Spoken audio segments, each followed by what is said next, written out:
Hello and welcome to the APMA podcast. We're without Dan at the moment. We believe he's at a yoga session. I hope he's there. I hope he's having a good time. He should be on his way back by now, though. But Yeah. he'll be in later on. We're going to ask him about his nighttime climb of I can't remember, Snowdon. I think it was Snowdon. I might be wrong. One of the peaks. You know what I mean? Yeah. Do it at night. That's a interesting challenge. Yeah, I just want to compliment you on your choice of attire. It looks Cheers. Yeah, I've hit rock bottom. That's it. I'll give up. That's it, innit? Stick on a fucking onesie. Yeah. Does look warm though. Does look warm. It's nice. But it's got a short sleeve, so you kind of get aerated as well. Ah, the short sleeve. Jesus Christ. But yeah, it's official. The algorithms have broken me. YouTube, Facebook, congratulations. You got what you wanted. Now just let me go. Just release me. Release me from the prison that is the video algorithm system. For the audio listeners, is that a Grogu? That is a Grogu onesie. Grogu onesie. I'll tell you what, it's fucking. Well, it's not a onesie. It's like a half stand up. By the way, I just want to explain. Obviously, the audio listeners won't care because they can't see me. But my lighting, although it's actually looking okay, I'm actually missing my two box lights because I was out filming some commercial stuff yesterday, and I left them in the car because it was pissing down. I didn't want to put even though it's just from my driveway to the house, I didn't want to get them all wet because they're electrical. Yeah. And Maya went to work before I got up, and basically my car is at the MOT. Well, we share both cars, but the car I mainly use is at the MOT. The car that I used yesterday whilst getting the MOT, Maya took to work, and the lights are in there. So I got no lights. And that's why I'm lowly lit. It kind of sets the mood, you know. Yeah, but let me show you what's going on. Oh, by the way, right. Also, before you judge me, I've got one sock on. Okay, that was because I went outside just before the pod because some of the outdoor furniture cushions got wet because it was so windy. The cover blew off, and so I moved the wet cushions to a sunny spot to dry off. And I didn't pay attention, and I put one foot in a puddle. So that's shit. I'm just that's what I mean. Like I'm literally. That's it. You heard it here first. That's it. But no. Let me show you the outfit. Go on in. Because it's not like got legs. Oh, I'm stuck. So it's like. It's really long. But it's like Jesus, yeah, that is long. A leg there, a little bit of leg. I do have underwear on. I've not completely fucking lost the plot. You just saw a bit of shin bone for the audio listeners there. Turn around, there's a massive fucking skinny in it. He's just don't give a fuck. He's shooting himself. I don't give a fuck. I'm just gonna fucking free fall for the rest of the week. Oh dear. Just let him go. YouTube, let him go. That's it. But I've got a little bit of beef with YouTube myself. I've had a few people message me about what episode was it. Let's have a look. I think it was 133 or 134, the one we did about traditions, the cheese rolling. Right? Oh yeah, fun. I had to remove that from YouTube. What? And get this right, there was a copyright claim against the video we used of people falling down the hill or rolling down the hill at the cheese rolling festival. I knew it. I knew it was risky. No audio. No audio at all from it. Nice. Giving her own, commenting on it, basically commentating over the top. I was flicking through, so it weren't like I played it and left it for 10 minutes. I was flicking through certain bits of the video. We were giving our own commentary, and they were like, nah, we can't have this. So I contested it, and then YouTube were like, well, you've got an option here. We're going to uphold their review or their copyright claim, where it was. You can either delete it now and not get a strike, or in 7 days, you'll get a strike and we'll delete it anyway. And then with the strike, you lose the ability to live stream for 90 days. That's it. Loads of shit. Fucking I shit. took the Shit executive website. decision Shit company. just to I might cut. burn my 100k fucking plaque. That's it. Lob it in the fire pit. Just fucking shite, man. Oh dear. Well, that's it, innit? Welcome to the world of content creation, ladies and gentlemen. If you really want to watch it, because I have had a couple of people ask me, "Oh, I want to watch it." It is on Rumble still, you know. There you So go. I don't know if that's going to get taken down, but it's still on there. Nah, it wouldn't get taken down on Rumble. They believe in free speech and stuff. So, that's it. And it is still available on the audio if you want to listen to the audio version. But anyway, yeah. So that's YouTube in the fucking mud, like they have been for the past 8 years, 9 years. Yeah. Yeah. It's just everything's a bit shit. About a year or two before I got monetized. There you go. That's it. It's matter, right? Do you want to hear something crazy, right? Just to do with monetization and stuff, because unfortunately, money makes the world go round. Just with regards to, you know, the ad apocalypse and all that sort of shit. Yeah. If that had never happened and the ad rates had stayed the same, in my career, I would have made 4 to 5 times the amount of money that I have. That's crazy. That's how bad the ad apocalypse hit at YouTube. Yeah, that is crazy. But yeah, it's fucking crazy. That is. I don't understand. Dan says he's in the green room. I can't see him. He's not. Are you sure you're in the green room? Because I can't see you. Oh dear, it's absolutely gone to shit. That's it. Now StreamYard are in the mud. That's it. Everyone's in the mud. Fuck this shit. We're out. That's it. It's the last one. It's not even going out. Yeah, I don't get the whole thing of the. I know it was centered around PewDiePie saying what he did, but the whole idea of these brands not being like, oh, I don't want to be associated with, you know, violence or, you know, different sorts of stuff that might look at badly on them. But then, you know, like Quentin Tarantino's like, right, I'm going to do a film where different sorts of. Hello, Dan. How you doing? I'm going to do a film where the opening 5 minutes is going to be nothing but death. Literally, people are going to get shot in the face, and we're going to do like close zooms and everything. And then like Pepsi will be like, yeah, can you do some like, you know, product placement for that? That'd be great. Yeah. Or you've got like ITV News. I'm picking ITV News because obviously they have adverts thread. And it's like, you know, there'll be a fucking story on like a brutal murder, and then it'll go to adverts. Whereas on YouTube, you do a video about a brutal murder and it's demonetized. It's like, yeah. Oh, but the advertisers don't like it. It's like, of course they fucking do. Like, as long as it gets views, they want their face on it. Like, this sort of shit is what sells. Like, it's so fucking dumb. Yeah. I've had enough. That's it. He's had enough. Anyway, Dan. As you can tell by my attire, Dan, I've hit rock bottom. Morning, chaps. How are you doing? You sound fluey. Mate, man flu. Oh, no. The worst kind. Oh. Obviously. Was it from the night trip? Nah, just randomly come. I think it might have been from my daughter at school. She's got a bit of fluey, so I've picked it up. Yeah. I'm quite liking the husky voice now. Yeah, it's good. Change audio listeners will be loving it. I might start rapping. Kanye West. I'm hazarding a guess. You didn't do yoga then? No, I did. I went. You did? Yeah, wow. Yeah, nice. That was good. Yeah, it wasn't. It's quite a nice class actually. Yeah. It was funny then. I was just watching you guys talking, and I was like, I could just sit here and watch you lads. It's quite nice. And now by technology, I'm on the screen, which is mental. That's it. And now you're in it. Yeah, I'm not too sure what about the outfit. Yeah, no, I just couldn't be fucked. So my girlfriend got it for her birthday, and I just saw it in the cupboard, and I was like, I'm just gonna put that on. I just fucking nice. So here I am. This is the start of the what's it called? Yeah, you know, like Lozzie said before that film.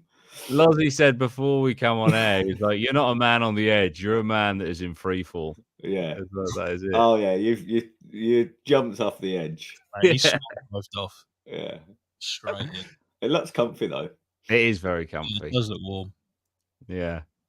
But it's not like sweaty warm, it's just like perfect warm. It's nice. Yeah. It's nice. How was your hike, your climb? It's very good, mate.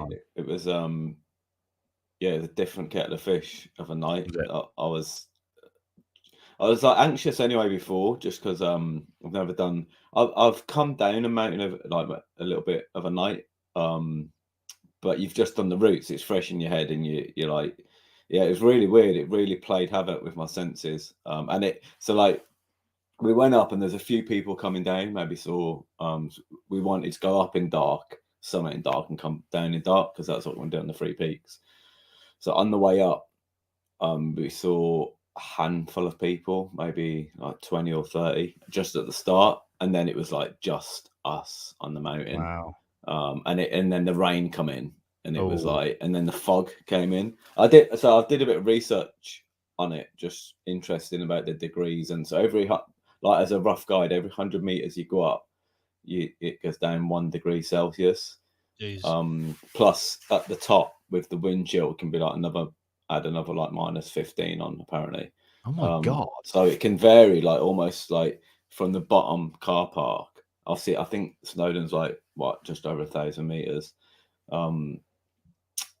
So it can vary, yeah, another like 25 degrees. Wow. In different, and then also another thing, which the wind hits the mountain and then obviously acts like a funnel and goes up, so that so basically, or what it's saying is like from when you're in the car park, it's nothing like what's on up there, which is I guess why it's so sort of like dangerous if you got there unprepared. So yeah, it was well windy. I put up a few videos up. It was like there's a few bits where we had to sit down because it was just waving us about. Actually, just sit down and that was more. I probably wouldn't have done that in the daytime because it's like you can see, but you look to your right and left and obviously see an edge, but you don't really know how far it is. Could be like 3 meters, 5 meters, could be 100 meters, and like my memory got me halfway like to the top bit, and then once the wind and the fog, I just can't remember, and so we were like, well, just play by caution and stick to the verge and just stay away from that edge. And then what happened as going forward, then another edge come, so we had 2 edges, and I knew one of them wasn't a big drop, but I didn't know which one. So yeah, it was really good though. Like, I'm glad I did it. Like a different thing up there. So definitely sort of going to get in training and try and do a few more, do the 3 peaks challenge, and then hopefully, yeah, some other summits like maybe like Europe and stuff, and nice. Try and get the meters up, if everything allows it to do it. So yeah, I do really enjoy it. Man, that sounds like a hell of a challenge. Yeah. Especially with just the fog and probably the most mental thing I've done in a weird way. Like it was like literally felt absolutely fine walking up and down, like legs and that were fine. Didn't even like we did it in good time as well. We did it in less than 4 hours. 4 hours moving time because we stopped like a fair bit. But so I'm quite confident about the challenge, but it's just the logistics because it's the driving from Ben Nevis to Scafell Pike and then to Snowdon. Yeah. So we're going to do it. We're not going to do it with a group. Well, hopefully I've got a friend who's going to be driving. So yeah, that we'll just kind of sleep in the car or just get some rest in the car, whatever. That's cool. Yeah. And what sort of when are you looking to do that? Probably April now, just because it's getting cold now. So it's you don't really want to be going up Ben Nevis and stuff unassisted. But I might do a winter climb up Ben Nevis. If my mate's up, I'll probably get a guide. Well, I'll get a guide, because it's can be a bit hairy, I think. Oh wow! Jeez. Something I would love to do is go up those for sure, but I've never done anything like that before. Oh mate, I'll take you up. I'm going to do my mountain leader next year as well. So just means you can take small groups out. Yeah, that would be awesome. What do you need? You know, to literally like I know nothing. So obviously you need some decent walking boots. What else? Like for a complete novice, what do you need? So like your main thing is your kit basically. Yeah. So obviously you just like some water, like a couple of little snacks, like some sweets, whatever, and like decent waterproofs. Right. That's your main thing. You probably like, I mean, that's the thing with waterproofs. You can, I took them all the way like to Peru and stuff, and never used them. But in Snowdon, I say it was fine for about half an hour, and then the weather came in. It was like it was just rained, proper heavy rain non-stop, and yeah, I'd invested in some decent waterproofs. So yeah, before on the other 3 peaks, I knew my bottoms weren't great, so like I bought some cheapo bottoms, mate, and they just got soaked through, and that just makes it horrible. It just makes the whole thing like if you're warm, you're kind of all right. You just keep plodding away. So yeah, like decent pair of waterproofs. Like I say, if you're going to do it, just maybe just do it in April, May when it's going to be all right anyway. So even if it does like those, it does drop. It doesn't really matter. Yeah, I'll take you up. Like people, I mean, mate, Ben Nevis, Snowdon, and Scuffbite, people go up with like flip flops and stuff. And like 90% of the time, you're going to be fine. Like but it's what happens. I mean, I think there's 200 call outs just on Snowdon. Wow. And there's people who die and stuff, and it's just getting caught out. Like I say, 90% of the time you're going to be fine. Like, you know, people take their kids and stuff up there. But it's just if you get caught out and you're not prepared, then you are in trouble. So it's always best to go on like playing the air of caution with it. So yeah, just decent waterproof, some walking gear, mate. You can get like, as long as you got good waterproofs, like your bottoms and that don't really matter. I just got a pair from Decathlon. Couple of like some decent walking boots. A good tip I got told by the guy in the shop for walking boots. He was like, because I needed some. I had a pair, but I needed some ankle like high boots for Peru, and I didn't have time to break them in. And he's like, get Merrells because you don't really have to break them in, so you won't get any blisters, mate. And they've been golden. I've got 2 pairs of Merrells, and I've never had any blisters, even when we did 30 mile. So I put talc on my feet, and literally not one blister. And I've seen like on that 30 mile, lots of people did have blisters. So yeah, Merrells are like if you haven't got a pair of like solid boots that you kind of use a lot, like say you were just going in, you never done any walking, really, like pair of Merrells will like get you anywhere. Okay, cool. And how far? Say like Snowdon. How far? How many kilometers or miles there and back are you talking? Obviously, I know it's incline, but to drive or just to start? No, to walk it. Like when I don't actually know. I think it's a couple of miles. Yeah, it's not like massive, and it's gradual. So the path I've taken up, I have done another path like when I was young in the army and stuff, but I can't really remember it. And that was like obviously a bit more of an incline. But there's Landberry's path. I think that's how you pronounce it. That's just a really nice path all the way up. Like I've done that a few times now, so like quite happy to take you lads up there if you fancy. You can just take your time, like I say, it's more just about taking in the views and stuff, and just like getting to the top. And it's always a bit windy, so and it's just so nice. Like when you get to the top of something, it's just a nice achievement. You feel like you that's a good thing about it is I don't know if it's like a shallow thing or whatever, but I like to have something to get.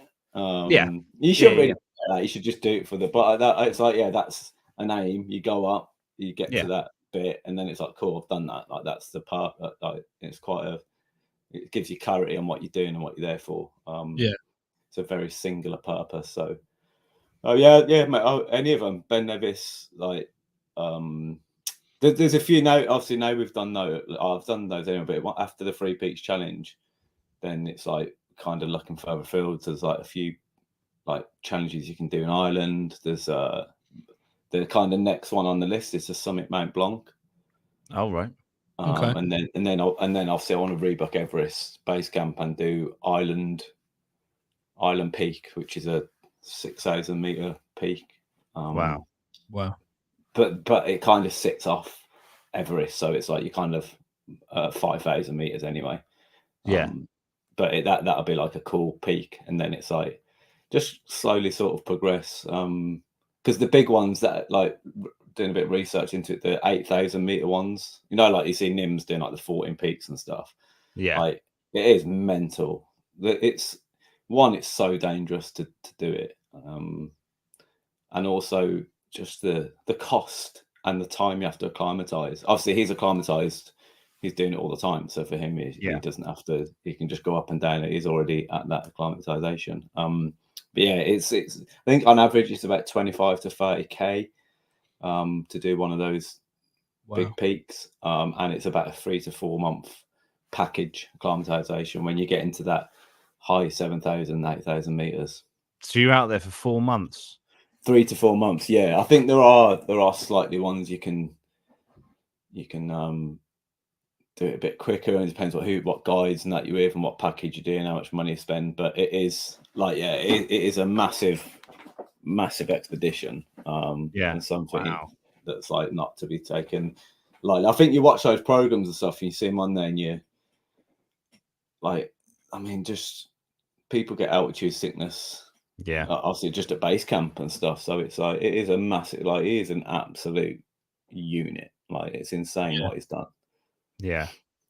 He's sponsoring a challenge of a guy. Listen to this.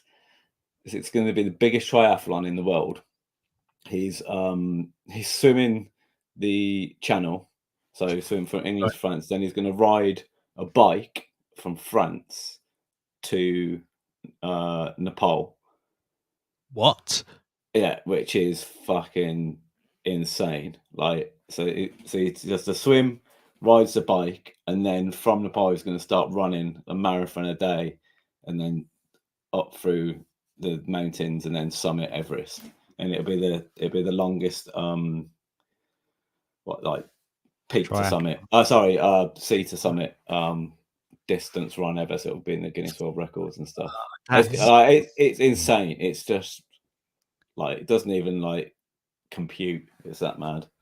Yeah, ex-Marine. Fucking hell, man. Just the bike ride from Paris to Nepal. I mean, what the I know. fuck? Oh, mate, insane. Yeah, I don't know how many miles he's got to ride per day, but it's just I mean, just swimming the Channel, it's like even that's a feat. And then it's like then you get on your bike. Obviously it's going to take him ages, like months or whatever, but like some people, the stuff that they level up to, just makes you feel like. But I guess, you know, everyone, it's all relative, isn't it? Everyone, as long as everyone's got their own little mountains and that to climb. So just getting out and about and getting out in nature, I think is really good for you.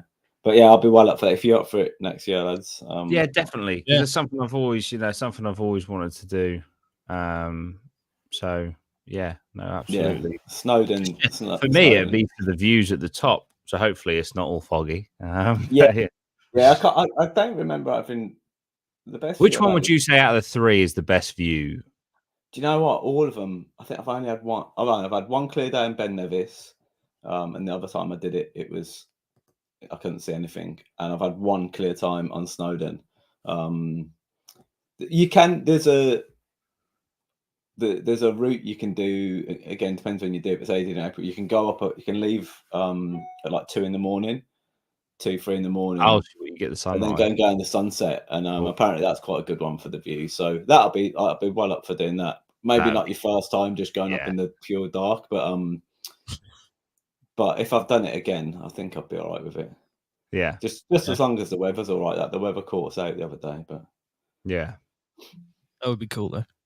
Yeah. But yeah, just like I said, you can get lucky. Like usually they say that, don't they, about most mountain peaks and that. Usually you get to the top and the views are shit because it's just the weather's in. Like it's, I don't know what the stats are on it, but yeah, I've had 1 or 2 maybe where I've had decent views. But the views on the way up are like just as good.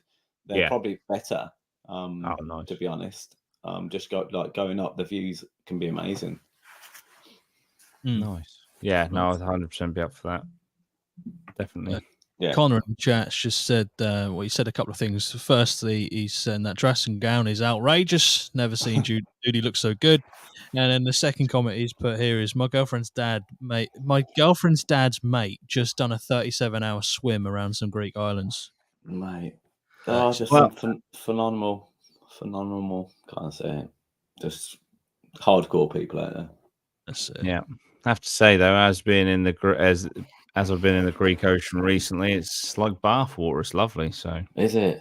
It'd be quite nice. Maybe it's not as good then. Maybe it's not as good of achievement. He just went out for a long swim, a long bath. A long bath. It just floated around it. Yeah. Why don't you come and swim around the UK? Then we'll talk.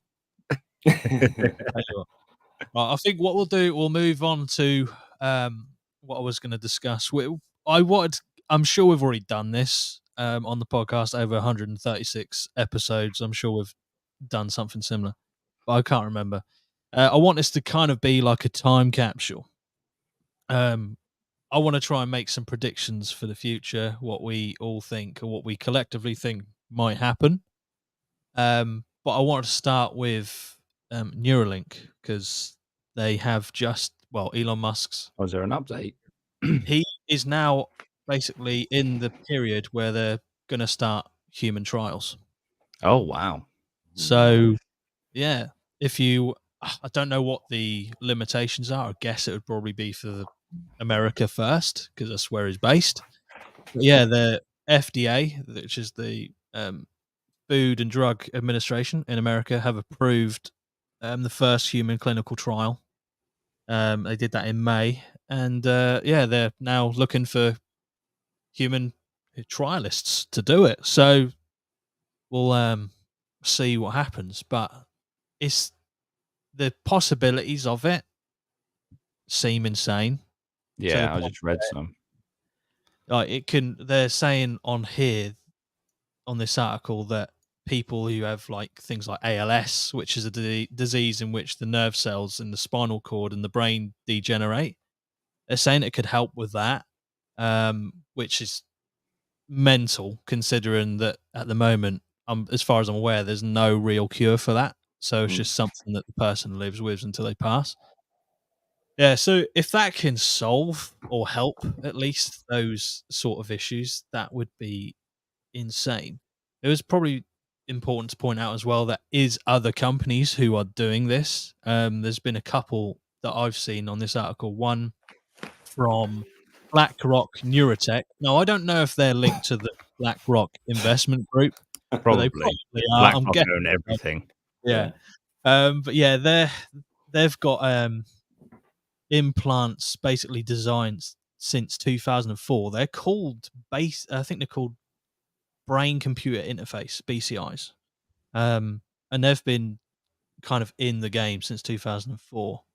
So there's a couple of players, but Neuralink I think is the one everyone knows because of Elon Musk. So, but yeah, it'll be very interesting to see how that goes. But what do you think, or what do you guys think it will be? Do you think it will be only used for these sort of things, or do you think it will be manipulated to be like there is one where it is able to basically decode what people are saying to each other? So if you don't understand someone, it can do like basically live interpretation. So what do you think the possibilities are in terms of that? Do you think it can be used for like bad things, or do you think it's mostly good? I think it could definitely be used for bad. But just before we get on to bad, I'm reading some of the other benefits, like you said with ALS, but it's also saying treatments for Parkinson's, epilepsy, obesity, autism, depression, schizophrenia, and tinnitus. Yeah. Which is, I mean, like, that's insane. That is absolutely insane. And also, like you said, being able, I mean, I guess technology is always making us lazier, but like if it eradicated the need to learn other languages, like if it could alter the way that you hear what someone is saying to the language that you understand is pretty crazy. But I'm sure you'd have people who'd be like, well, it's that's just another, essentially not a de-evolution, but another thing humanity's losing, a skill essentially to a computer. Yeah, it's a slightly worrying that you've got this live thing in your head that could potentially be hacked by something. Yeah, but I do think there's so many good things it can cure that it will just be rolled out. But then there'd be some things that it's like it's a fine line to prove if you do actually genuinely have it or not. Like, for instance, depression. Like obviously lots of people do have it, but it's very hard to completely prove it. Like if you're persistent with it and go to the doctors, like if you are misdiagnosed and you do get that, it's I don't know. There's some things. I guess they'll do it. They're doing clinical trials, aren't they? A lot cleverer people than us to sort it all out. But I do worry about that sort of stuff. We'll put a chip in your head to make you happier. That doesn't seem the right fix to me. No. No matter what it does chemically to you. Yeah, and it seems like a stereotypical opening to a dystopian sci-fi movie. Yeah. Like The Equalizer. Not The Equalizer. Great movie though. Equilibrium. Yes. That Christian Bale movie. That's a great film. Like get rid of it. I mean, it's a bit different. They get rid of all emotion, but similar premise. It's like, well, do you want to feel bad or do you want to just feel nothing? It's like, well, okay. Yeah. And then not to go off on the AI tangent, but like if that thing can then hack your brain, because it's got access to something, then I'm not happy with that.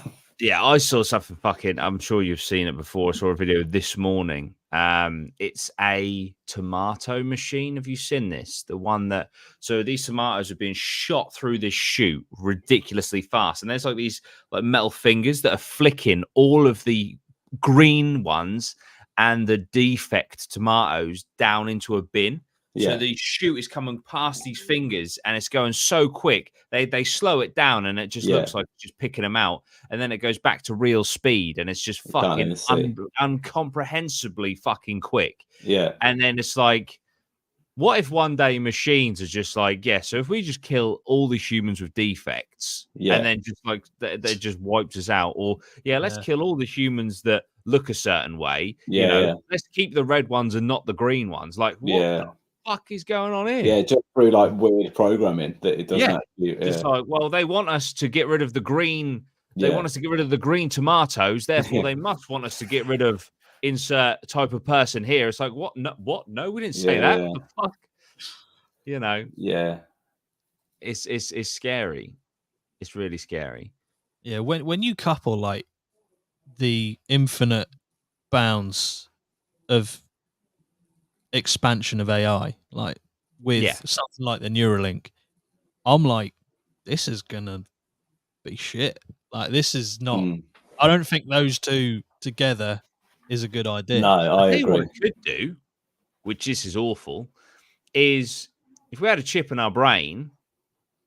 We say like, oh, what if one day the fucking AI does a Terminator, Skynet, creates loads of machines, and what if it just switches us off? Like switches us into its drones, its machines. It just takes over our brain. We don't know. In our own consciousness, we're dead. But actually, we're acting as like a hive mind for an AI. A little bee worker for them. Yeah. God. And then the aliens rock up and they're like, oh, these are all very efficient, but actually it turns out we're a machine.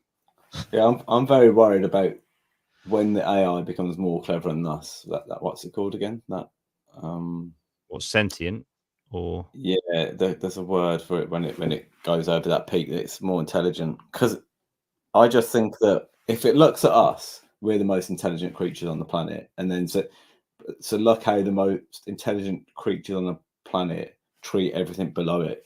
Like everything below it we use basically. All the animals and that we get them wrapped up into little packages so we can eat them. It's just the way we live, don't we? We've made the planet good for us at whatever means, and like So I just think once that goes right, I'm more intelligent. It's either going to be a mate or it's going to be like, you know, I'm more intelligent. You are nothing to me. You're like a little chicken or bird or ant or whatever. I don't know what it says, but it won't be with high regard, I imagine.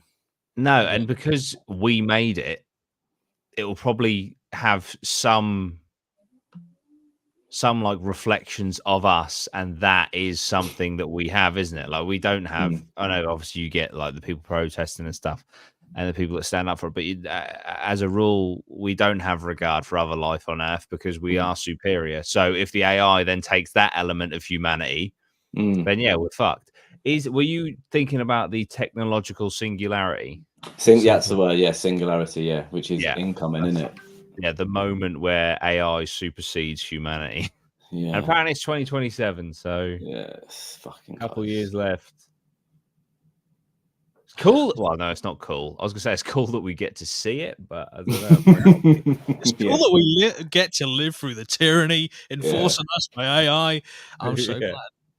Oh, dear. Hopefully, it's just a letdown, like the you know, like in the year 2000 when they kept hopefully it's just a massive letdown, and it's like AI are just dumb, and they can't work it out, and we just go, oh, what the fuck are we worried about? Like, we created this picture for you, ha ha ha. Yeah, let's just use it for tomatoes. Yeah. I am I've got the Google Pixel 7, which has that magic eraser feature, and I was on holiday in Crete, and I took a picture, and I wanted to get rid of everyone else in the shot other than the people that I was with, so I did that, and then I just thought, fucking hell, man. In like 40, this is such a minor thing, but in like 40 years' time, if I look back at that photograph, I will probably have forgotten that I removed those people. And so that, to me, that I'm looking at will be a memory, but that memory is false. So it's literally creating false memories. Yeah. It's literally creating the Mandela effect. Well, yeah. So I guess so. If you remember, say, if you do remember what actually happened, but don't remember changing it with a feature, so hang on a minute, I swear there were people in this picture, and then actually just fucking, it's just somehow we managed to find a beach with an empty ocean. That's and like on that as well, it's got that good at even now just putting someone's face into a video, that there could be videos of you doing stuff that, like I say, could surface in like 10 years, and you're like, is that even me, or like is it a memory? And like, and that's the thing, if you watch something of yourself, you play it back in your mind, that does create a memory, but it's false, because most of our memories are false anyway. They're not actually true to what happened. They're just like versions of it. Crazy. Yeah, scary.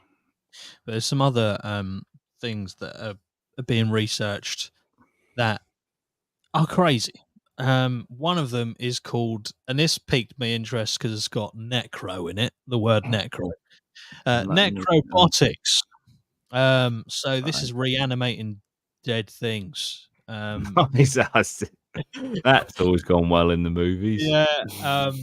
There is a university that are basically turning dead things into robots. And it literally sounds like a plot to this just awful time.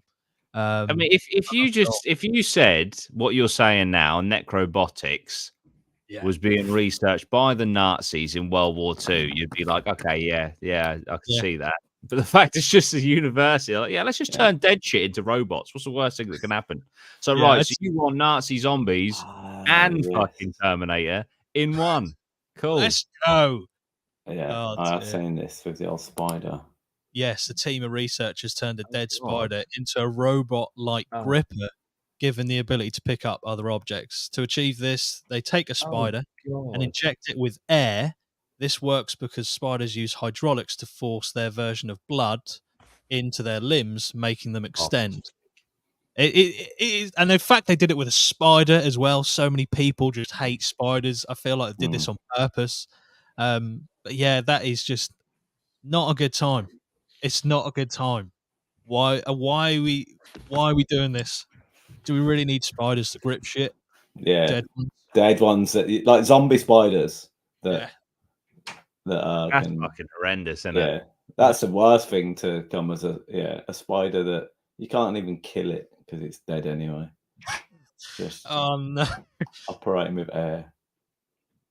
And it makes it sound a lot more simple than it probably is. But if you just pump air into it, it becomes able to move. Like, what the fuck is this shit? Yeah, it's horrendous.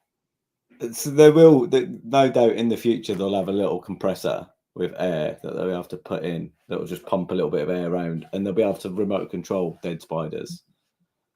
Yeah. Fucking hell. Yeah. It's not good. It's not good at all. No. Another one they're looking at doing, which I think this one's been around for quite a long time, but as of yet, I don't think there's been a major rollout or success with it, which is xenotransplantation, where they take like animal organs and trying to make the human body basically accept it and work. Again, I'm like, I see the benefits, but also see like, is there something that could go horribly wrong there? I'm just not clued up in the science of it to give you one way or the other. I just think that my personal opinion is just like, don't fuck with that shit. But at the same time, if you could save someone, they need an organ, and the animal one will work, I guess you do it. Isn't someone had a pig heart transplant, or am I making that up? They might have. I can't really remember definitively if they did it in a human or they tried it on like basically lab condition. I don't know.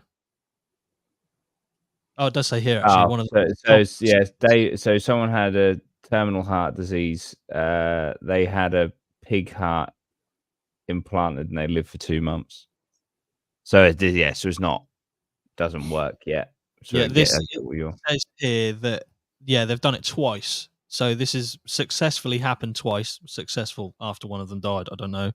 However, one of the patients was only alive for a few months, and the second is still being observed. So that's we'll interesting. See. That's mad. There's someone going around with a pig heart. Yeah. Yeah. I know there's that talk of that guy having a head transplant, wasn't there? Yeah. I don't know if that ever came to fruition. I mean, that's just like a completely different level, isn't it? Yeah. Yeah, that's insane. Having the entire head transplant. Some RoboCop stuff there, isn't it? Yeah. Jesus. Also, like I've read about 3D printed bones. Is another one, which that one kind of makes sense. I mean, I guess there's no other than it breaking or it being defective. I don't think that really hurts anyone to do. Yeah. Well, people have like metal or whatever they put in, don't know, titanium, or they have different bits of metal put in, don't they? So if you got sort of a better solution for something than that's probably better for humans. Yeah, I think my granddad's got to replace knees or knee replacements. Yeah. Another one as well, linked to the 3D printing, is 3D printing food. That one, I don't really know how that would even work. Because as far as I'm not too clued up on 3D printing, but it uses plastic, right? I think you can get different 3D printers now that you can put stuff in. So the food one, I imagine it will be using edible stuff, like the stream of like plastic they'll put would be a stream of edible stuff, and then it would print and make the object. But yeah, I don't know.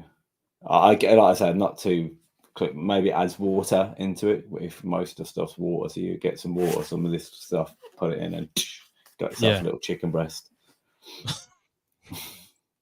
I mean, because 3D printing is like basically just exploded from when it first started, and people were making like fucking basic figurines with it or basic shapes. You can get 3D printed houses now. There's loads of companies who invested a lot of money into 3D printing houses. That's mad. Yeah. Yeah, that's weird. That's a massive printer. But Yeah, I guess if you can make anything do that that's like takes out all the human work, then fair enough. yeah, I think I saw a video of a house being 3D printed. It's basically build this massive frame. Mm. It has like the X and Y axis that the machine actually works on. The 3D printer moves to a certain spot, starts making a line of basically, I'm guessing, cement, and follows a strict path. It looks exactly the same as if you're 3D printing something on a small 3D printer, but just enlarged to the point Oh, where they have to build interesting. a frame over like a massive area, and it covers all of it. Um, Yeah, I that looks guess the principle, yeah, it makes sense, really. mm, and it's eventually down the line, I'm assuming it'll be more cost effective as well, Mm, minus the massive layout for the technology, mm, and the people who know how it works and how to get it to work properly. yeah. Yeah. But have you guys got any like predictions you think for the future that you think might happen or are likely to happen? Don't necessarily, I guess they don't necessarily have to be with technology. Like my one is I do think we're going to reach a point where we won't be using um, fiat currency like pounds or dollars as they are now. I don't think we'll be using them in the next 20 years. Yeah. Yeah, that it seems that way, doesn't it? It's Mm. definitely going that route. I think there'll be I don't want to sound like a prepper, but I think there'll be another type of scenario where, um, yeah, that supply systems get tested, uh, Yeah, just because they're very like we're like 1 or 2 days off like a major catastrophe. So could be in any form really. Like, mate, I don't know. Electric grid goes down, water goes down, something goes down, or something that gets affected. That gets kind of tested. yeah. Um, I envisage that at some point. Don't know what. Do you think they'd ever try lock us down again? And I do say try because I don't think Yeah, many people would get on board at all. I personally think that there's a bit of resistance, obviously, before, but I don't know what percentage were compliant with the vaccine and lockdown, but I just think it's swung the other way now. Yeah. I just think there's been too much stuff after it that people were just like, well, that was, yeah, I'm not having it. Too many things come out, the government and lots of other stuff. So yeah, but I think they would maybe do it in a different way if they were to. It would be, I don't think it'd be like a COVID thing. They'd try and do it with like maybe a war type scenario or something in the air or some other type of scenario that would get the fear into us. AI, aliens attacks, something that's like not been done. That I think they're clever enough to go. If you speak to most people and they go, "Yeah, I wouldn't let lockdown happen to me again," then if they were to do that and they wanted to do that, they would know that. So they would have to make it a pretty convincing thing to lock us down, I believe. Yeah. Yeah. I think they would still try it, but I think the uptake in people actually abiding by the rule set would be fucking so close to zero. I don't even Yeah. think it would work. But even from like, for example, like the COVID jabs, I had the first one, I had the second one, and I don't think I had the boosters, any of the boosters. No, I I had didn't people have. in my family who were saying, "Why are you not getting the boosters? You need to get the boosters." And Yeah. now COVID never really leaves the news, but it's come back recently saying, "Oh, this continuing to develop new strains. We're seeing this, we're seeing that." So they're always talking about the future booster or the next jab, and there is one meant to be coming out either later on this year or next. They're bringing forwards apparently from when it was first developed. Um, and there's people in my family now who are like, probably won't get that one. Who were before just like, yeah, hey, you need to. Why are you not getting this? Why are you not getting the booster? Yeah. And I feel like that is the sentiment of basically the entire thing of COVID. Like the story was, yeah, we need all this stuff done. And the longer it went on, was like, do we need it? Do we need it? Do we need it? I can't be fucked. Yeah. So, yeah, it's just it's weird. I think you're so right in what you say. I think it tailed off after that second jab. So I didn't get the booster. I know a lot of people who've got the second jab, and the reason behind that, I was actually a bit anti-vax, I'll say, but I think what they did was, obviously they did that long lockdown, and then they kind of gave you a bit of a get out, and like, oh, you can travel. Like I 100%, if you could have travelled without a jab, I wouldn't have got any. I just wouldn't have got them. But I wanted to travel, so it was like 100%. I didn't know when that would come in, and I was like, in my head, just it'd probably be a different story now. Don't know. I get what you mean. Mine was, so I get to go on holiday. Yeah. Okay then. That was literally why. Same. Yeah. I just, it's just, I hate talking about it because that whole period like fucked me off. But it's just even the information, how it changes over time. Like, especially in America and shit. Like I've heard Tim Dillon talk about it, and I know he's a bit of a conspiracy theorist in that, but it's like, it's amazing how now they're like, well, we didn't force you to get it. It's like, are you serious? You didn't go in a fucking grocery shop without it. How can you say you didn't force people to get it? Yeah. It's fucking, it's just, oh man. But but then I got into, but then I'm not going to fucking say I was all anti. I was there in the supermarket where you saw the guy who didn't wear the mask and was like, fuck this shit, I'm not wearing the mask. And then I was there with my trolley with my mask being like, come on, mate, just fucking put it on. Like, what are you doing, you selfish prick? It's like, well, so I was in it, but fuck it. But ultimately with the vaccine, fucking healthy guy in his mid-20s. I'm not going to fucking, I know some people did, but I didn't feel like I was at that much risk, Yeah. And the vaccine, given the fact, my thought process behind it was like, well, if you're going on the forest, if it is to do some like mass damage, if it's not just a money thing that they're doing it for, if it's to cause like, if they, they want to get everyone injected for whatever reason, I was like, they could probably do that anyway. If they're going to be that sinister, just do it with your TB shot or something. Like, don't make a big fuss about it. Just do it at birth when we get all these other vaccines. Like, because none of those have changed. People, the whatever vaccines you get. Like when I was younger, I know like you need this. I didn't even know what injections I've had. Absolutely. It's like, I wasn't that worried about it. No. Obviously, post this, there's been a lot of stuff come out, and perhaps that's why. Perhaps that's perhaps you should have been a bit more dubious, and I would be this time. But I still don't think their like intention was to kill everyone off, whatever. No.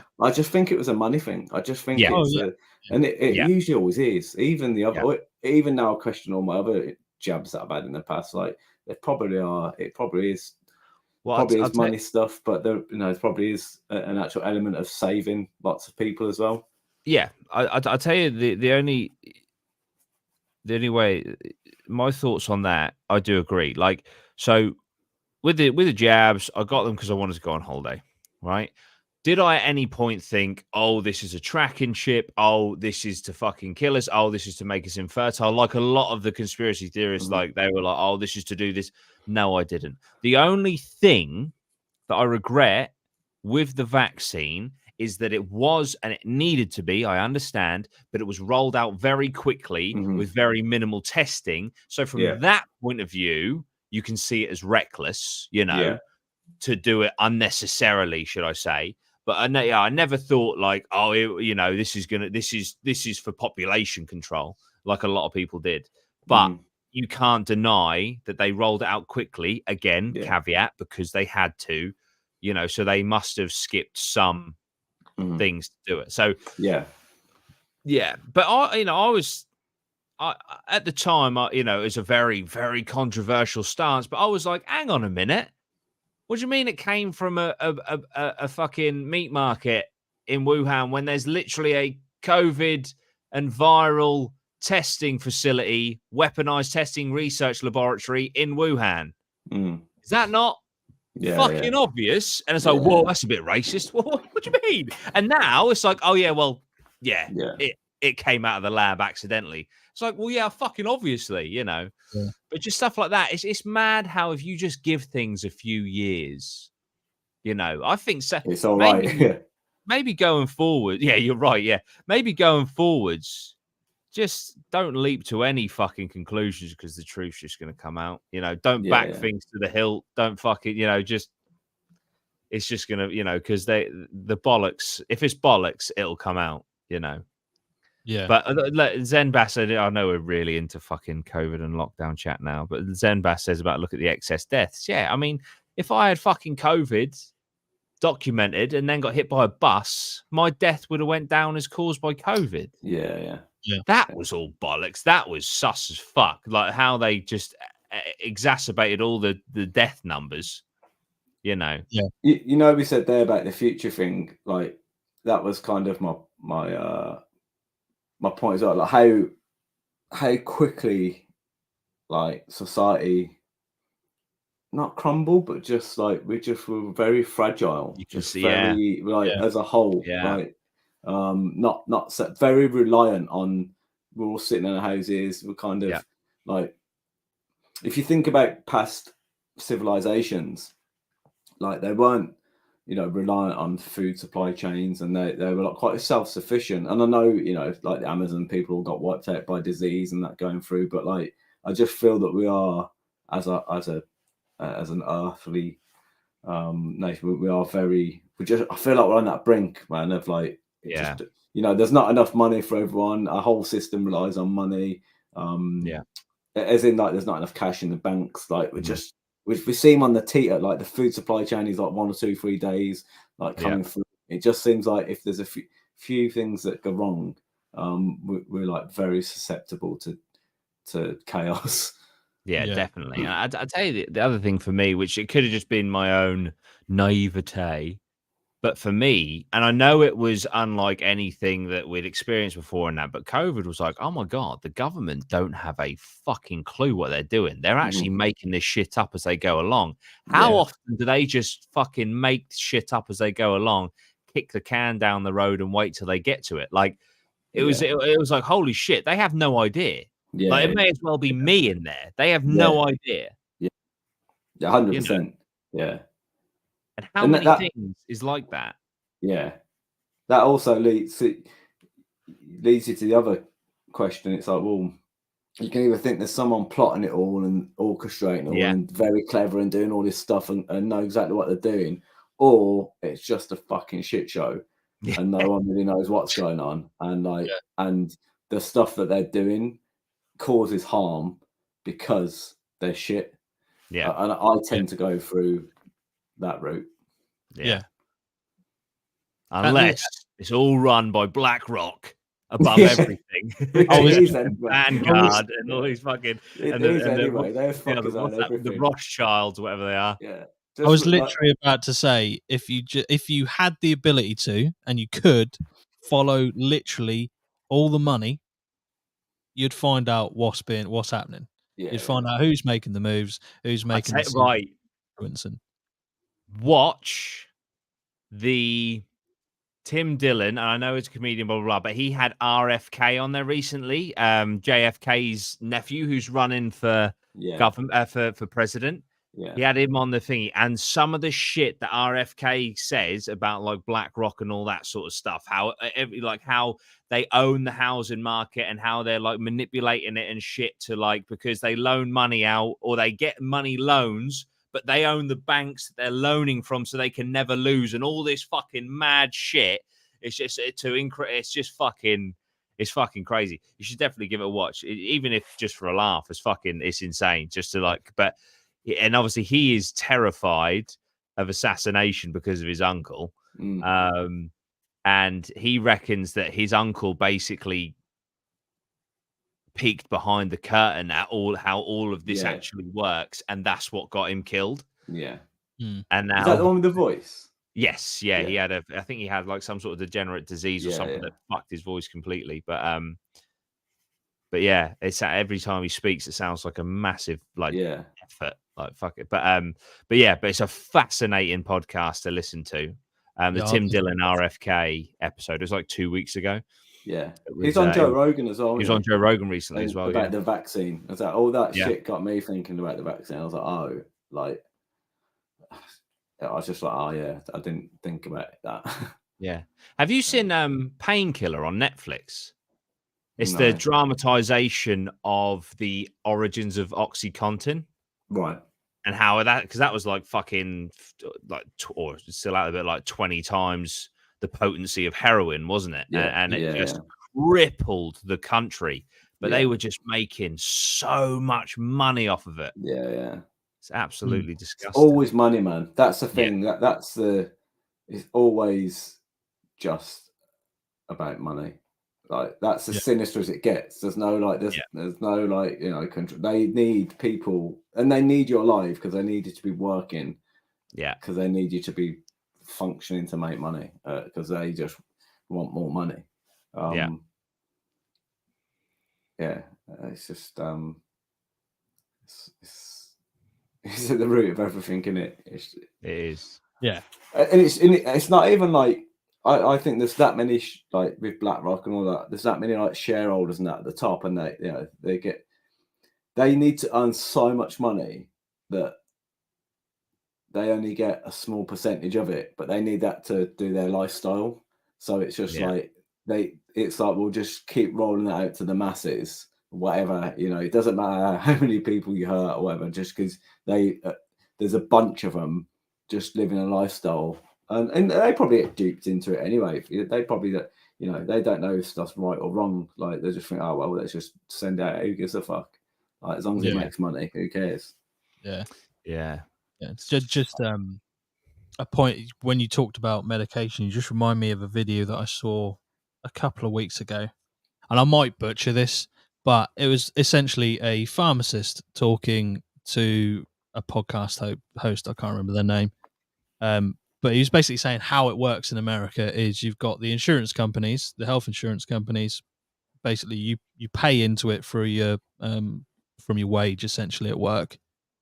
And he said there was a customer who come in or a patient that come in, and they needed this medication, and he said that he couldn't tell them that if they bought it for themselves, it would be probably about half, maybe even twice the price less than if they have to go through their health insurance, which they had to do. So he can't physically tell them. He can't actually tell them that it's cheaper for them. So he has to say, look, this is going to be put through on your health insurance, and then they just don't know what the price is. That's because it also varies from health insurance company to health insurance company.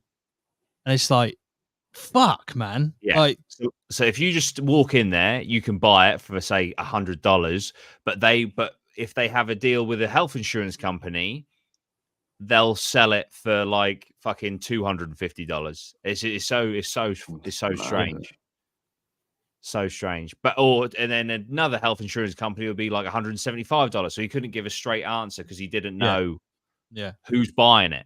And it depends on who's buying it as to what the price is, rather than it just be, this is the price. Yeah. It's insane. That's why they call them that. They say they're the biggest drug dealers in the world, because they're getting the chemical at rock bottom price. Yeah. And then all the rest is just marketing, advertising, manipulation, to sell you a pill that you probably don't even need. It's exactly the same. Anything like it. It's exactly the same here. Sorry. It's exactly the same here as if you buy paracetamol from like Tesco's for like 45p, and then you go and buy Nurofen. And other brands available. You look at the packaging, you can see the same batch code and the same like ingredients is paracetamol. And you're like, fuck. They're like, you automatically go, well, I'll 17p, go one's Nurofen £3.40. Yeah, because that's better, isn't it? Yeah, Nurofen have done a great job of making you think it's fucking better somehow. Yeah. Well, I'm going to prove your point correct. I thought Nurofen was different. I thought it was a different product. Is it just a brand? Yeah, it's just ibuprofen. Just branded. No way. Mate, it's just it's literally they've just adverts, TV, branding. Like, I thought the go-tos are paracetamol, ibuprofen, and Nurofen. No, Nurofen is just ibuprofen. But some of them are mixed up, so that some of them like the blended. Nurofen brand is like got caffeine in and I sometimes get caught out by them. Got a headache late at night, and then it's fucking caffeine plus or whatever. It's like, bollocks. But it's all the same. It's all the same shit. It's all the same shit. But I was going to say that I've never experienced anything like it. When you go to America and you turn on the TV, the fucking adverts. They're all pharmaceutical companies. They're all drugs. And then at the end of the advert, it's like some side effects include stroke, death, blah, blah, blah. And it just reels off all the side effects. It's just like, fucking hell, man. But it's just how heavily pharmaceuticals are marketed in America, and it's not just, this is for your headache. This is like, if you got, I don't know, IBS, fucking it's just anything. Like, you need this. Like, you need, playing on your fear, isn't it? And from watching those documentaries and the TV shows, their marketers are that good that I generally think that most of the doctors think they're doing good. Probably some of them know that they're not. I don't know, but most of them, like, they're just sold a lie and they just pass on the lie. And you think because you're going to a doctor, it's a person of stature, someone who's like authoritative. You just, what they tell you, you generally accept. Yeah. Well, that's like back to the OxyContin thing. They specifically hired attractive women to go into doctors' surgeries to flirt and sell the product to the doctors. Yeah. I think they're called OxyContin bunnies or something like that. Purdue is the pharmaceutical company that introduced it and aggressively marketed and highly promoted it. This is pretty. Sorry, go on. They just need, don't they? They need their like big hit drug of the time. This was it, right? So Purdue, this is fucking crazy. They introduced it in 1996, right? And aggressively marketed and highly promoted it. This is on the Gov article, NCBI, right? Sales grew in 1996, $48 million. By the year 2000, their sales grew to 1.1 billion by pushing this OxyContin. I don't know. And then by 2004, OxyContin had become the leading drug of abuse in the United States. Yeah. It's literally medicated heroin, OxyContin. Yeah, it is. Yeah. Literally heroin with a different slow releasing. Yeah. It's crazy. And it was just being out. Yeah. And then you've got stuff like research they've done into like psilocybin, which has got loads of positive effects and with like mental health and yet they just not won't like put it through trials and release it. Maybe just because it's just not, they can't monetize it. Yeah. Fucking nuts. Fucking the whole thing is just fucking crazy, isn't it?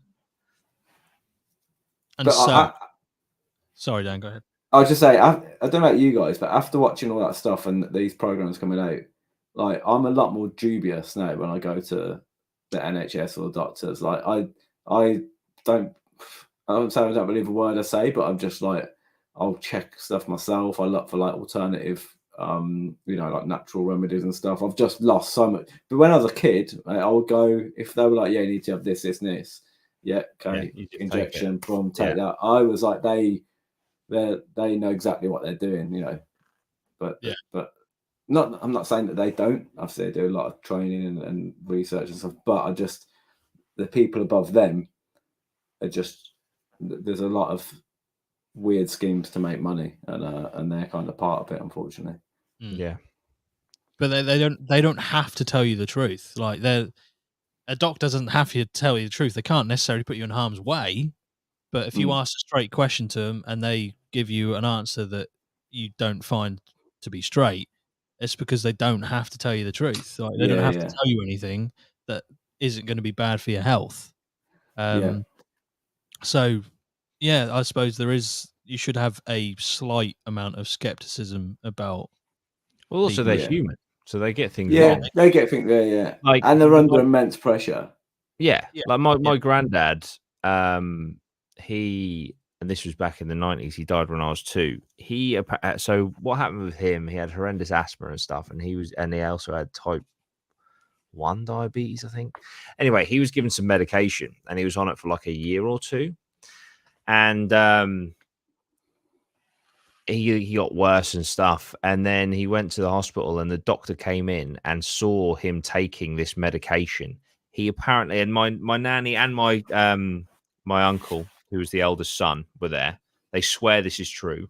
The doctor took it out of his hands, my granddad's hands, threw it on the bed, and said, "That is what is killing you."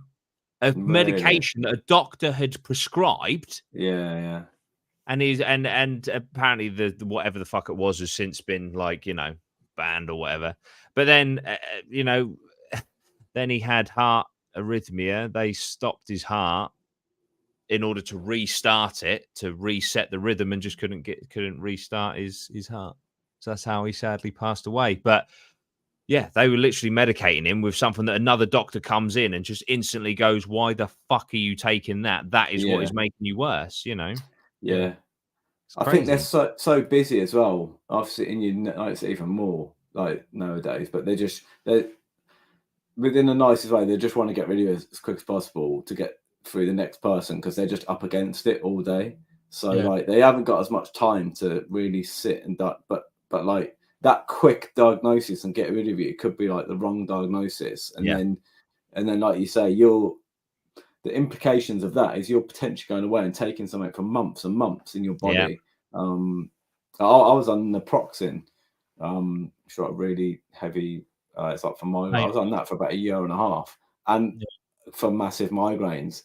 And one of the side effects of that is migraines. So it's fucking messed up, man. It was like I had to like go cold turkey on them, and I don't take any paracetamol or anything now. But I was having them, ibuprofen, paracetamol every day, like multiple ones. Just to like tone it down. But it would never really go. And I just had to like a cold turkey for about 2 months for it to fully go. I always remember. I don't remember. It was a few years back. You and Dan, different Dan, not you, Dan, but a different Dan. It was my birthday, and we went to. You just like took me to like Frankie and Benny's or something. I didn't have any plans, so we were just like, let's go. Go get some food. And at the time, I just injured my rib at the gym, and I was given both cocodamol and naproxen to take at the same time. I was just like a stoned out zombie. And it was so bad. I came away, I swear on my life this is true, I came away from that meal with you and Dan, Lars, and I couldn't really recall anything, any conversation, anything that had happened. So I stopped. I resumed the pain of my rib rather than taking those in combination, because it was just literally I was just I just wasn't there. In one go there, I was on cocodamol as well for a short period, and the combination of that. At one point I was taking about, before going to naproxen, I was taking about 8 ibuprofen per day. I was going through packs of them, just like literally, and they just didn't do nothing. Because obviously you just build up a tolerance. But it is bad how you can get addicted. But I was just like, I wasn't having it. I was like, this can't just be life. No, you can't. There's got to be something or another way to beat this. Yeah, I think cocodamol can be quite highly addictive.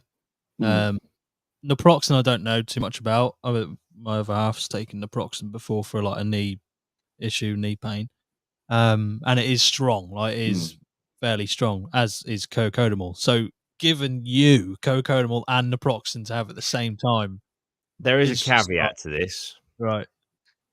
So, as my friend was the doctor in the A&E, and I think they were like, "I'm going to sort him out here." Yeah.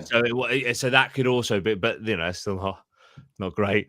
But but yeah. So because I remember, I mean, it was beautiful. I feel terrible actually saying this, but like, you know, I went in 4-hour wait, dropped a text. I'm in A&E. All of a sudden, 15 minutes later, you know, they're seeing me, and so that was, you know, but yeah, then all of a sudden, I've got these 2 stacked boxes of naproxen and cocodamol. And it's like, yeah, just take them together, you'll be absolutely fine. And it's like, you didn't tell me not to drive, but I can tell you now, it was a good thing I fucking didn't, because Jesus Christ, like, but yeah. Well, I think the thing about that meal that you mentioned, me and Do you Dan remember it?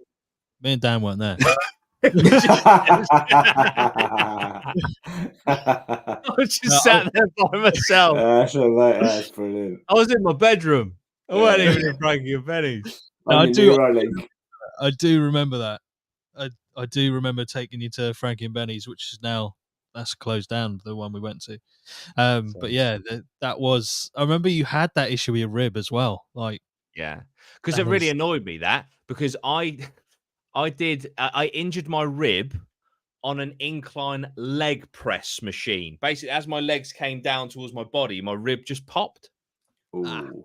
Yeah, and I was like, I've injured my rib. And obviously, if any of you guys have had a rib injury, it's breathing, laughing, coughing, sneezing. Oh my God. I developed a phobia of sneezing because it was like, here we go. Someone's now going to swing an axe into my chest. Bosh. Yeah, no press and there's nothing they can do. Months. No, you just have to let it nothing they can do. Yeah, I did 2 of mine. I landed on a curb. And then I landed on the curb there. Right. Oh, mate, it was horrible. Nah. Yeah, rib injuries, horrendous. You also could really learn quickly just how often you breathe. Yeah, mate, yeah, no upper body for months and months. Yeah. I think it took me about 4 to 6 months to heal before I could do like press ups and stuff. Yeah, that's horrendous. Yeah, Fortunately I've never had something that feels like I've done a rib in or anything. The closest I've ever come is to when I think you were there, Jordan, when I went down that fucking bank on I wasn't, but I saw the video like the next day. You were sledding, weren't you? Yeah, I sled. It was just a random piece of I don't even know if it was like something you take to the beach, like a sort of like plastic paddling pool or whatever, but it had broken off basically into pieces. And we were taking it in turns and just like sledding down this slope that was just caning it into basically pavement. There was like probably like a 4-foot drop at the end, and it was just pavement. And I remember going down there, and I was like, "This is not going to end well," and it didn't. It hurt a lot, and I thought I'd done something to the left side of my like low torso. I was in pain for about 20 minutes, but then it just faded, and I was like, that could have been horrific. Like, I could have just completely split my abdomen apart, because looking back, there's like a bench nearby at the bottom.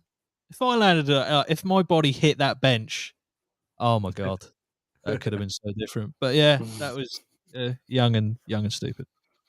Yeah. But yeah, that's the closest I've ever come. Fortunately, I don't think I've broken anything either. Now I'm going to the gym. I'm sure that'll be first words. Get my knees buckled. Those ones where they go. I've literally done legs today, and that is my biggest fear. Yeah, because I've had problems with my knees before, where they just lock up. I haven't had it for years, but during college, there's a couple of times where my knee locked up. And I'm like, please, I'm putting 230 kilogram on this fucking. I can't have this where my fucking legs at the back of my fucking head.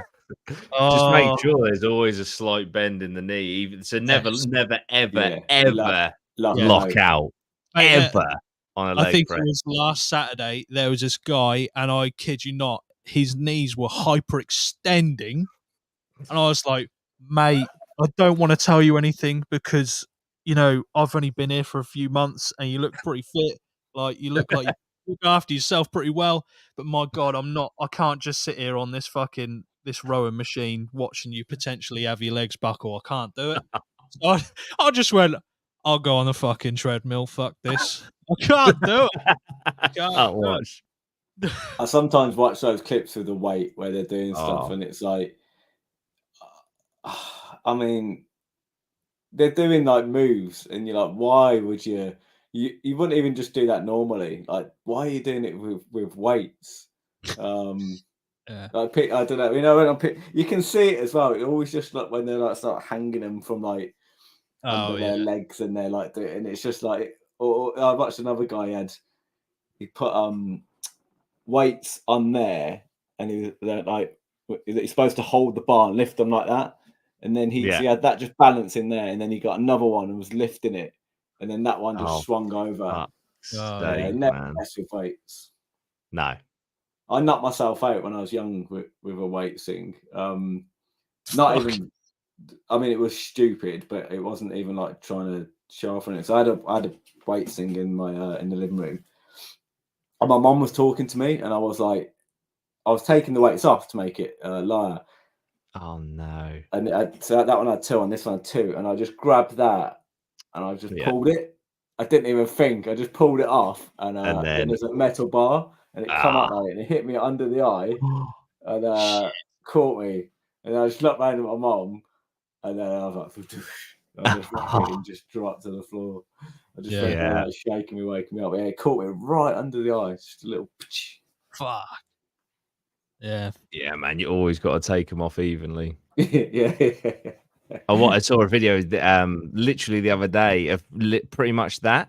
Someone took a load of weight plates off one side, and then there was a load of weights on the other side. Yeah, and then the bar just swings off towards this guy, and this other guy just goes like that and catches it. Really? And it's like CCTV footage. It literally like saves this guy's fucking life because it was like a 20-kilo bar, and there was probably, I mean, they must have been 15 plates or maybe 20s. You know, so you got like 100 kilos of momentum going there. The 20-kilo bar coming straight at this guy's head, and this guy just puts his arm out. Yeah, it's literally trebucheting into his face without that. Without that intervention, it was the end of the fucking bar. He would have. I think I was death, to be honest. Because that would have fucking implanted in his head. But you're lucky if that went under your eye. Yeah, mate, it just caught me. Under my right eye socket. Cool. Yeah, but so luckily because it was already on the frame, it only travelled like that distance. It was already high up anyway. So it I mean, it fucking hurt and it knocked me out. But luckily it didn't. It only the momentum hadn't caught it.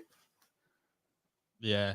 I mean, you see enough problems in the gym, like there are like films of people doing stuff properly and it fucking goes wrong. So if you're doing stuff and it's not right, fucking hell. I was waiting for a cat to come through. Sorry, it's Maya. I thought she was at work. Sorry. I hate it when their muscles go, like they're doing something and then that muscle just goes, see you later, and just rips out and goes up to their arm or something. Oh, yeah. Oh, mate, it gives me the heebie-jeebies. Yeah. Yeah. Ugh. Well, on that note, cheery note, I think it's time to end. Thank you for joining us. We've been through quite a journey, as we normally do. That is kind of a staple of this podcast. It's really, you just don't know what the fuck's going on at any point, but you're here for the ride. I think what we're best doing, and obviously we can't do this for SEO reasons and all sorts, but you may as well just put APMA episode 136 rather than a title. It's just gonna go everywhere. It's a journey. Yeah, thank you for joining us. I appreciate everyone's support. Thanks for watching and listening from wherever you are, and we'll see you in the next one. Up the APMA. Bye-bye for now. See you later.